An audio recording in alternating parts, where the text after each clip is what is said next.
Assalamu alaikum wa rahmatullahi wa barakatuh. Bismillah walhamdulillah wa salatu wassalam ala rasulillah wa ala alihi wa sahbihi wa man walah. Rabbi sharah li sadri wa yassir li amri wahlul 'uqdatan min lisani yafqahu qawli.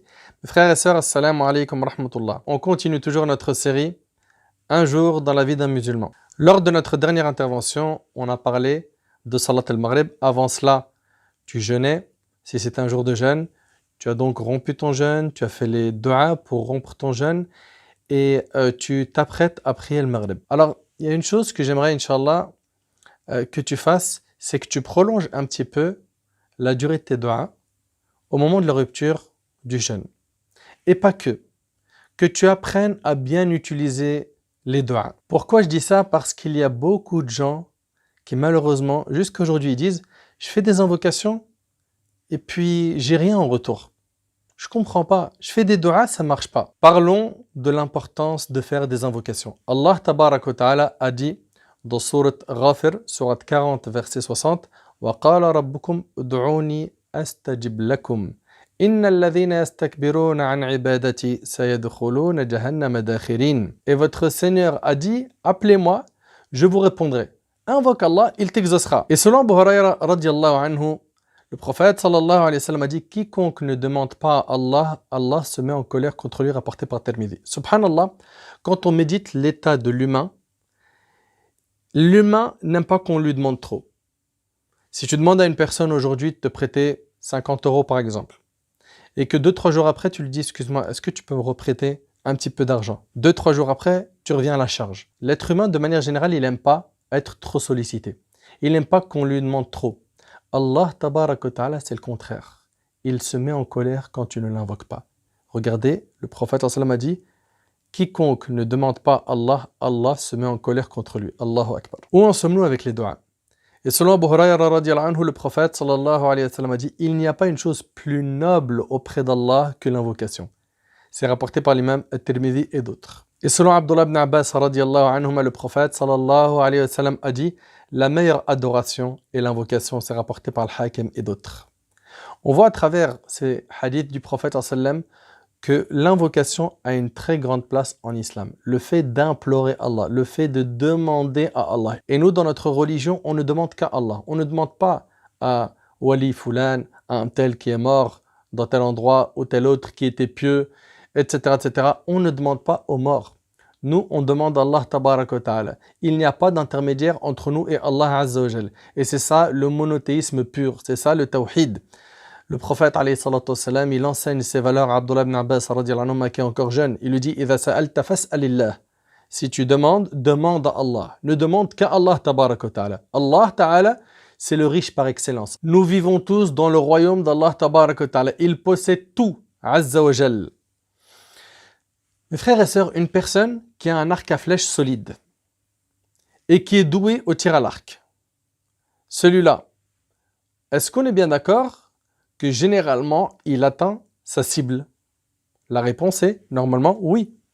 Maintenant, la question est, une personne qui a un arc à flèche fatigué, sans compter que lui-même, il ne sait pas s'en servir, est-ce que lui, il aura la même possibilité de faire comme celui qui est doué au tir à l'arc et atteindre sa cible, viser en plein dans le mille? La réponse est que s'il a un arc à flèche fatigué et que lui, il ne sait pas s'en servir, bah forcément, il ne pourra pas atteindre sa cible. Pour l'invocation, c'est pareil. Il y en a plein qui ne savent pas s'en servir. Tu en as des fois, ils te disent, j'invoque Allah, j'invoque Allah. Je lui demande, il n'y a rien. Ça ne marche pas, je ne comprends pas. Mais quand tu décortiques, tu regardes comment il invoque Allah subhanahu wa ta'ala, tu le vois, il est en train de dire, Ya Rab, Ya Rab. Et puis d'un coup, il coupe, il dit, chérie, t'as pas vu mon portefeuille? T'es sérieux là? C'est ça les invocations? Il a coupé son invocation pour demander quelque chose de dunya. Et après, il continue, Ya Rab, Ya Rab. Cette personne-là, quand on décortique sa situation, on s'aperçoit que sa situation, c'est également la nôtre. C'est quoi? On invoque Allah avec un cœur distrait.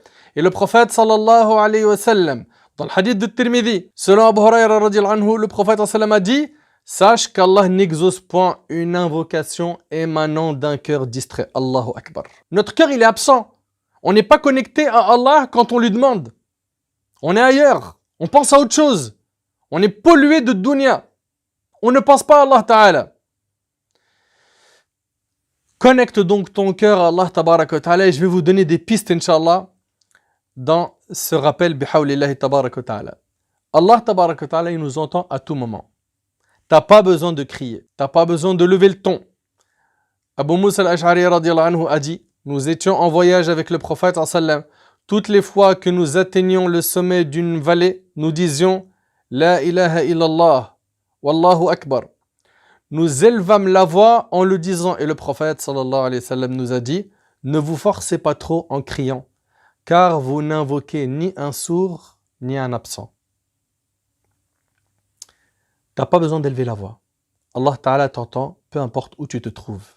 Le prophète sallallahu alayhi wa sallam il dit il est plutôt avec vous et il est parfaitement audient et proche, rapporté par Bukhari et Muslim. Parmi les belles paroles de nos ancêtres, on a celle d'Abu Bakr as-Siddiq radiyallahu ta'ala anhu. Un jour, le prophète sallam lui demanda pourquoi est-ce qu'il invoquait Allah à voix basse. Il répondit, celui que j'ai invoqué m'a entendu au messager d'Allah. Il voit et contrôle tout ce qui se passe dans l'univers. L'imam al-Bukhari rahimahullah rapporte que Aïcha radiyallahu anha, la femme du prophète sallam, a dit gloire à celui qui entend tout. Une femme vint se plaindre au prophète sallam dans un côté de notre chambre sans que je puisse l'entendre. C'est-à-dire cette femme elle est venue, elle n'était pas très loin de Aïcha radiyallahu anha et elle s'est plaint au prophète sallam. Par contre Allah a entendu toute la discussion qu'il y a eu entre eux. Allah azza wa jal révéla à ce sujet dans Surat al-Mujadala, Surat 58, dans le premier verset, Ba'da a'udhu billahi minash shaitanir rajim, Bismillahir rahmanir rahim, Qad sami'a Allahu qawla allati tujadiluka fi zawjiha, wa tashtaki ila Allah, Wallahu yasma'u tahawurakuma, Inna Allaha sami'un basir. Allah a bien entendu la parole de celle qui discutait avec toi à propos de son époux et se plaignait à Allah. Et Allah entendait votre conversation car Allah est audient et clairvoyant. Allah Azza wa Jal, il entend tout. Il entend le bruit des pas des fourmis, la nuit et le jour, même si elles sont en dessous des pierres. Il entend tout, tabaraka wa ta'ala.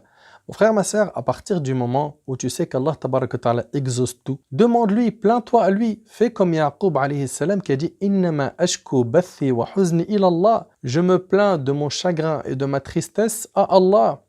Plains-toi à Allah. Aujourd'hui, on a des gens qui se plaignent plus aux gens qu'à Allah. Toute la journée, il appelle ses amis, je suis éprouvé, j'ai ça, j'ai ça. Est-ce que tu as prié, tu as demandé à Allah? Tu t'es prosterné, tu as fait 2 rak'at pour parler avec Allah? Le prophète, dès qu'il avait une situation éprouvante, la première chose, il commençait par la prière. Il allait tout de suite parler au maître, celui qui contrôle tout. Nous, malheureusement, un grand nombre d'entre nous, on mise sur les humains, sur les causes. Et on oublie de miser sur qui? Sur Allah, tabaraka wa ta'ala, notre maître. En te plaignant à Allah, tu garantis de faire disparaître tous tes soucis.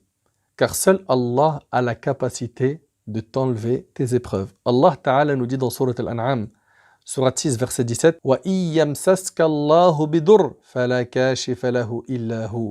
si Allah fait qu'un malheur te touche, nul autre que lui ne peut te l'enlever. Et dans le livre Al-Isaba de l'imam Ibn Hajar rahimahullah et Usd al-Ghaba d'Ibn al-Athir, il est raconté l'histoire d'un compagnon qui s'appelait Aba Mi'alaq radiyallahu anhu. Cet homme était un commerçant pieux. Et j'attire toute votre attention sur cette histoire car elle est puissante. Elle est puissante. Cet homme était un commerçant pieux.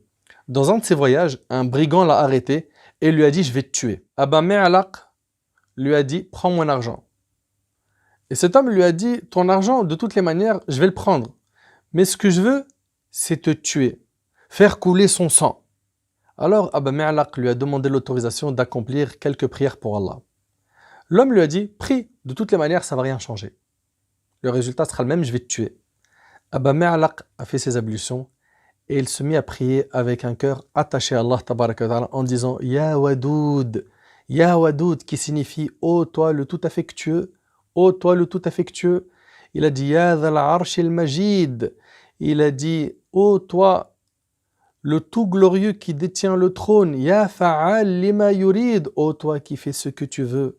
As'aluka bi'izzatika allati la turam. Je t'implore par ton honneur que l'on ne peut pas viser. Wa mulkika alladhi la yudam. Et par ton royaume qui ne peut être annexé.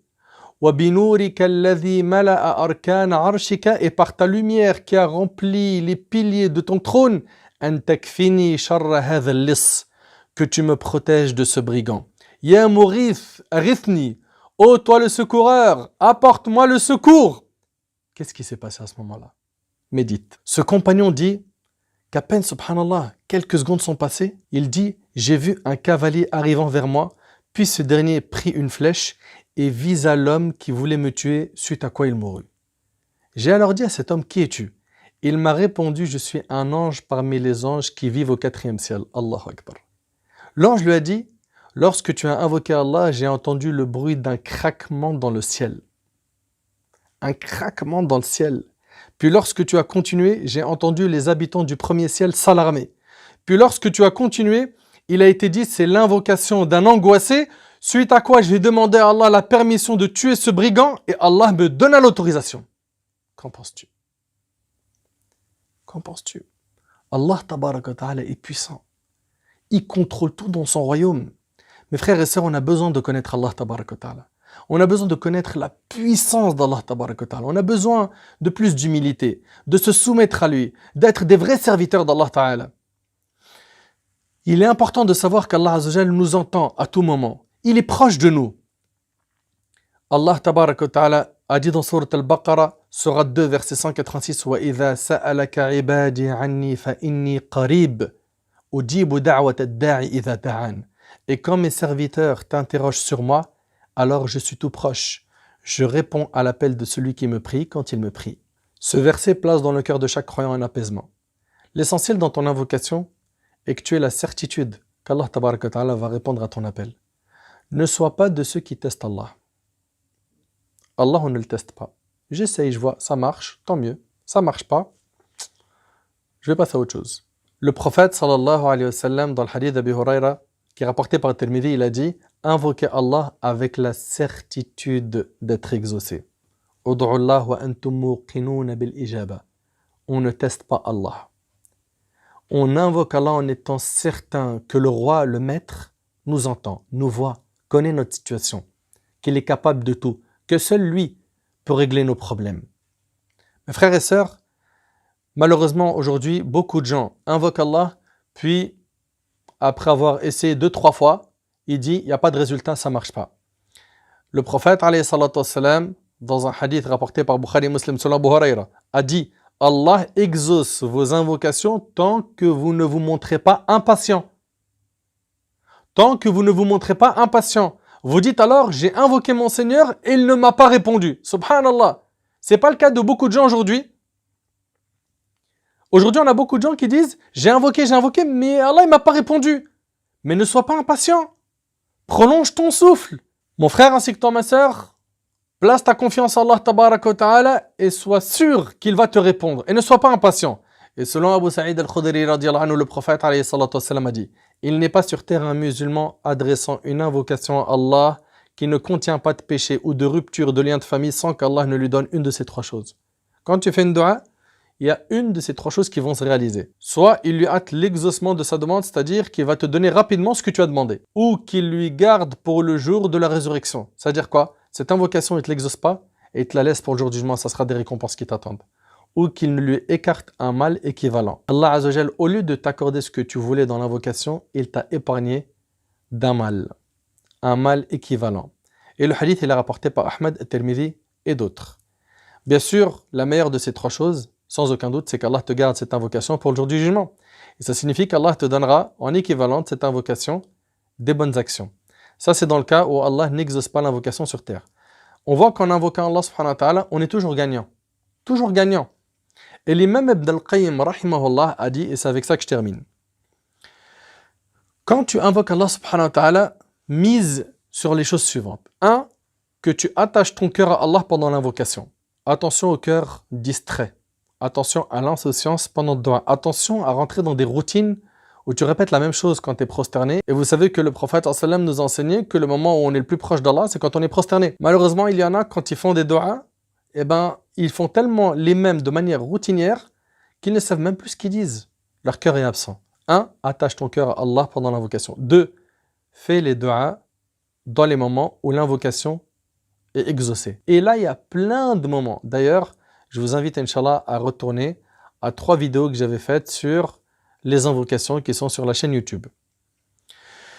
Que tu invoques Allah avec humilité et recueillement, que tu te diriges vers la Qibla, que tu fasses les ablutions, que tu commences tes invocations par faire l'éloge d'Allah, al-thana ala Allah. Également que tu pries sur le prophète. Subhanallah, il est rapporté dans des textes authentiques que notre invocation est suspendue tant qu'on n'a pas prié sur le prophète. C'est un art d'invoquer Allah. Loue Allah, prie sur le prophète, puis demande à Allah. Non, nous, tout de suite. On demande, et puis on demande mal, avec un cœur absent. Également, que tu demandes pardon, et que tu te repentes avant même de faire la demande. Beaucoup de gens ne comprennent pas que les péchés sont aussi un frein pour nos invocations. Il faut libérer nos épaules des péchés que l'on porte. Également, que tu recherches dans la sunna l'invocation qui correspond à ton besoin, pour atteindre plus rapidement ta cible. Également que tu invoques Allah par les noms dont il aime qu'on le qualifie. Et parmi ces noms, il y a le nom d'Allah le plus sublime. J'en parle d'ailleurs dans les vidéos de l'invocation. Également que tu insistes dans les invocations. Allah subhanahu wa ta'ala, il aime l'insistance dans l'invocation. Et pour finir, que tu t'éloignes de tout ce qui empêche l'invocation d'être exaucée, comme manger du haram et beaucoup d'autres choses dont j'ai parlé, comme je vous ai dit dans les vidéos sur ad-du'a. Si tu fais tout ce qu'on vient de dire, Allah Ta'ala exaucera ton invocation. Qu'Allah Azza wa Jal nous facilite de faire beaucoup de dua, de revivre cette adoration avec notre cœur. Après avoir entendu ce que tu viens d'entendre, il ne reste plus que Salat al-Maghrib que tu vas faire, puis tu vas faire tes 2 rak'at de sunnah juste après. On en parle Inch'Allah dans la prochaine vidéo.